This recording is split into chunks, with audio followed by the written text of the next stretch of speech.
Olá, então, o Minuto de Diamante de hoje é responder uma pergunta do Roberto Leão, que sempre me manda perguntas muito interessantes. E eu estou aqui com Tendrel, né, o Nó Infinito, Shunyatar, a vacuidade, e focalizando isso para poder começar a já responder para o Roberto, que estão todas as coisas muito interconectadas, como uma trama de um tecido, uma continuidade, mas sem querer dizer com isso que as coisas sejam lineares. Vamos lá, vou botar a Roberta aqui na caixa. Olá, querida Chu, tudo bem? Aqui é o Roberto de São Paulo. Estava me lembrando de uma história que você me contou há muito tempo atrás, que era o meu grito matou a senhorinha, que eu nem conhecia. E era uma história muito interessante, explicando bastante o momento que a gente vive, do reflexo das nossas ações numa distância que a gente não consegue nem mensurar. E acho que seria uma história bem interessante ser contada nesse momento de isolamento social. O que você acha? Gratidão. Acho muito bom. Então, vamos lá. Adorei o senhoria, porque eu sempre falava assim aqui nas aulas, né? Ah, meu grito matou a velha. Adorei a delicadeza. Você foi mais bonito. Olha só, meu querido, o karma não é linear, né? Então, o karma, ele é random, como no inglês, né?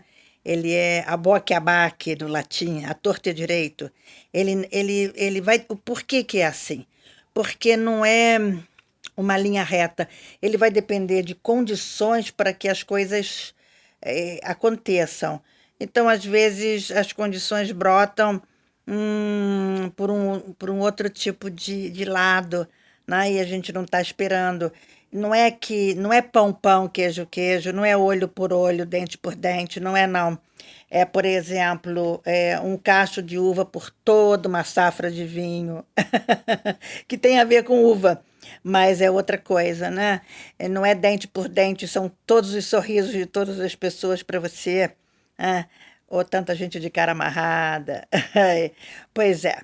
Então, o que que é isso? Por exemplo, essa história é o seguinte: é a maneira como que a gente responde às pessoas, a maneira como a gente reage. Qual é a nossa reatividade? Porque dukkha, que foi traduzido erroneamente como sofrimento, como tudo é sofrimento, e tantas pessoas pensaram que o budismo era uma coisa pesada. Dukkha, em Pali, né, que era a língua de todos na Índia, porque o sânscrito era falado pelos eruditos. O Buda, quando ensinou todos os ensinamentos comuns, ele ensinou em Pali. Não significa sofrimento, significa reatividade, que não é nem reação, porque reação é uma coisa que reage a alguma coisa. A reatividade é uma tendência de sempre reagir, né? De não ser proativo, de ser reativo. Então, meu grito matou a senhorinha. Significa o quê? Que eu tive uma discussão com uma pessoa que mora comigo ou não mora comigo. Foi uma coisa feia, sabe aquelas discussões muito feias, e se fala um monte de coisas, muitas flechas são lançadas na língua e muito veneno, e a pessoa saiu completamente perturbada, acabou não, com aquilo tudo na cabeça. Uma senhorinha atravessou a rua inadvertidamente e não teve tempo de frear e acabou que ela teve um acidente.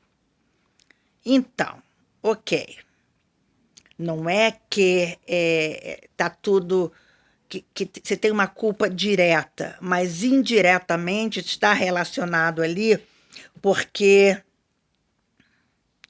você tirou aquela pessoa do prumo, né?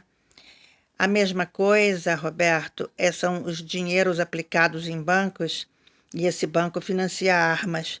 Então, as pessoas que morrem por causa daquelas armas que você, sem nem saber, financiou, você tem culpa naquilo, culpa, entre aspas, não é culpa, responsabilidade. Então, todas as coisas estão interligadas. Então, nós precisamos palavras de paz, né? Investimentos de paz, gestos de paz, porque nós estamos influenciando tudo. Lao Tzu diz uma coisa muito bonita. A asa de uma borboleta voando, uma borboleta batendo as asas na Tailândia, modifica as marés de Jeribá, ou modifica as marés de Ilhabela ou de Santos, não importa. Importa que a borboleta que está voando lá influencia as marés daqui. Ou seja, para mostrar que todas as coisas estão interligadas. Então, o que a gente precisa fazer? A gente precisa ter essa coparticipação, essa codependência de todas as coisas, não é? Então, era nesse sentido, e por isso, como a gente não sabe o que vai acontecer, a gente deve deixar as pessoas dirigirem em paz, a gente deve procurar bancos em que você sabe realmente em que eles estão investindo dinheiro. Nós temos que fazer essas coisas assim. Tem um outro exemplo muito interessante que Geshe Michael fala, que uma tal pessoa deu para a sogra um conjunto de tapetes de banheiro, porque achou lindo, sabe? Achou uma beleza os tapetinhos, aquelas coisas todas de banheiro, e deu para a sogra. A sogra escorregou, caiu e quebrou o fêmur. Enfim. Então, o que é isso? Então, assim, por exemplo, é um karma direto? Não, é um karma indireto, mas tem tem uma relação, tem um tendrel, tem essa trama, essa continuidade. Porque quando a gente dá alguma coisa, nós devemos dar com a mente em Korsum. Korsum quer dizer o vazio de todos que estão conectados na ação de doação. Eu que dei alguma coisa sou vazia, você que recebeu essas coisas, a coisa que eu dei também é vazio de uma alta existência, e a coisa que eu dei também não tem uma alta existência, tudo teve causas e condições e testemunhos. Quando você dá o que quer que seja, o tapete para a sogra, com esse entendimento em Korsum, se ela cair e quebrar o fêmur, você não tá involucrado ali, não está involucrado em espanhol, você não está envolvido nessa história toda, né? Você se libertou disso. É dito também que o dinheiro tem a ver com isso. Quando você compra e paga, é como que você se liberta daquela ação para com quem está te vendendo.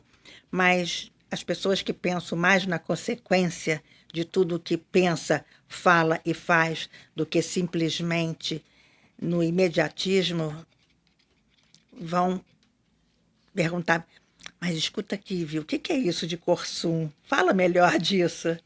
Você me entendeu, Roberto? Obrigada pela pergunta.